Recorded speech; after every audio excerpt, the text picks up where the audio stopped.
And welcome back. This is your man Warrior, and this is another video on Arena. We're going to be taking the #1 meta team versus the #2 meta team. They're going to have their Zetas as well as Gear 12. Pretty exciting.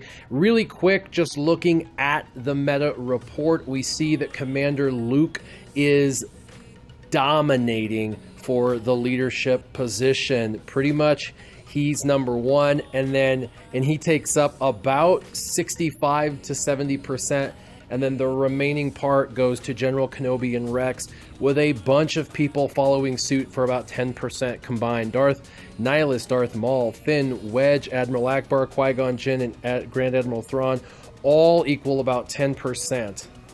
Now, when we come down to rank 1 squads, I don't get the math, but there is 383 people out there using this team. It's Commander Luke Skywalker, Han Solo, General Kenobi, R2-D2, and Thrawn. That is the current team that I am running, and I wasn't even aware that it was a thing until I came and looked at this. Apparently, a lot of people are running this team.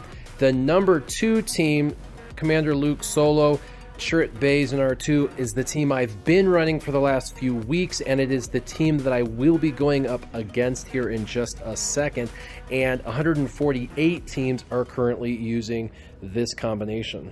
As far as top squad members at rank 1, when you're looking at the top squad members, you can see there's at least a little bit more diversity as far as what characters are being utilized. It's not completely overwhelming one, but you will see that there is a dominating force of Commander Luke, of course. R2-D2 has a very heavy spot.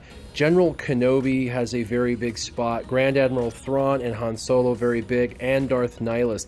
But Baze and Chirrut are not going to be left out of this party, neither is Barisafi or Princess Leia. These are all characters that if you do not have, you should have, or you should have a goal of trying to get. They're going to help you with all of the PvE, or player versus environment, within this game, and they will help you in Arena. All right, now who we're going to go against is Ender Levin. Now, if you look in the middle, Dilute has the exact same team. He just doesn't have Gear 12 on his Chirrut and Baze, so we're going to go ahead and go against Ender Levin's, since he does have his all at Gear 12. He has his Han Solo Zeted. Him and I both have our Han Solo Zeted. He has his R2 Zeted, same with me, and we both have our CLS. It binds all things Zeted. Now we're going to go ahead and battle it out. Just as I always do, I'm going to talk through what I'm doing and why, so you guys can know what's going on in my head, right or wrong. So it's a 50-50 chance whose Han Solo will go first. I was blessed with being able to go first, but often I am not.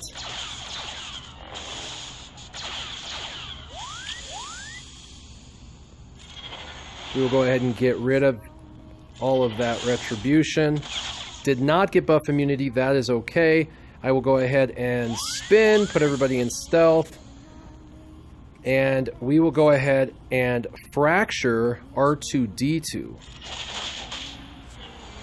His stun is a bit annoying, and really Baze is not that big a deal. So I'm going to come over to CLS. We're all buffed, so I'm going to do a mass attack. Yeah, not too shabby. We're going to go ahead and attempt to stun him. Didn't work. Can't really see if he had tenacity. It looks like he had tenacity on, but it's really hard to see with all of these crazy buffs stacking.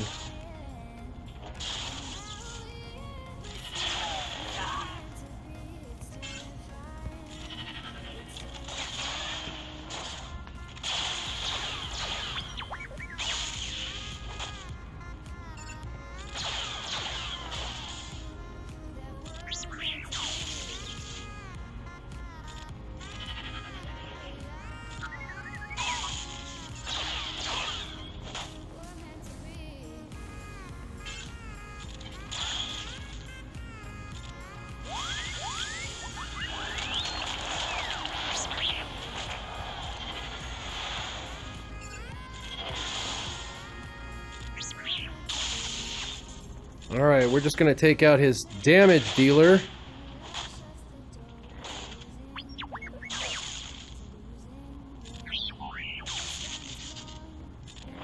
Now we're going for R2-D2.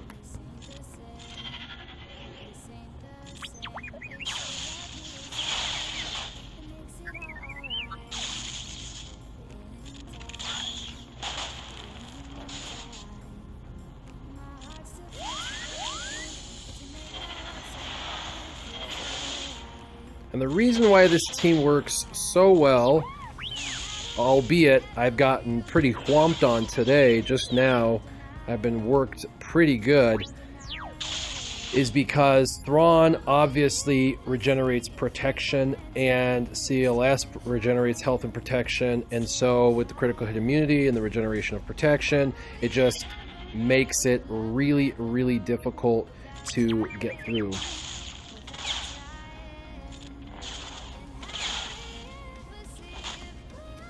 And traditionally, Han Solo makes quick work of bays. This will definitely be a thing that will be difficult. We will have to put buff immunity over him and then stun him or fracture. And that will give us our window to be able to take him out.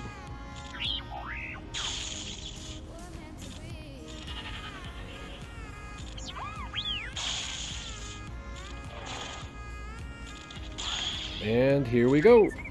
Stun him, and we're going to remove his buffs and kill him. So there you go. That's number 1 team versus number 2 team.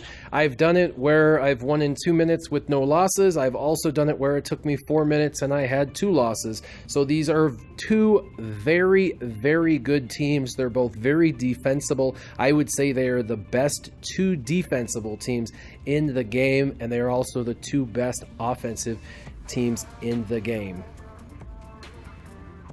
Also, it appears that he's actually, since I last checked, got his rebel maneuvers, his leadership ability, zetaed as well. So pretty exciting for that, and that is why it's probably a little more difficult. I wanted to look at his Commander Luke Skywalker stats so you could see he does have him over 240 speed, and his physical damage is over 3,100, and his physical critical chance over 55%. Not too bad.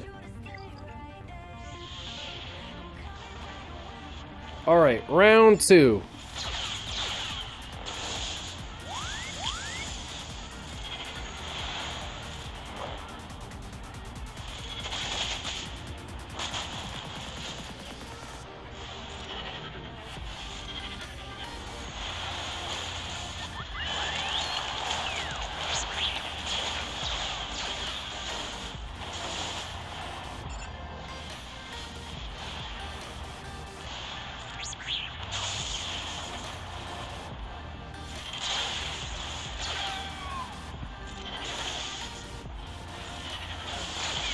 This was a little bit faster, like I said. This time I am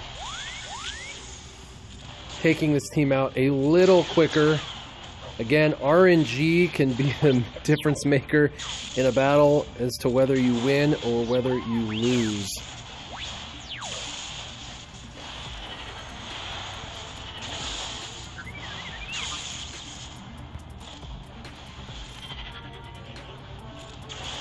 Once we get R2 out of here, we will go after Chirrut and Baze. I do leave them until the end. As soon as we can fracture again, which is coming up soon, we will be able to finish Baze off.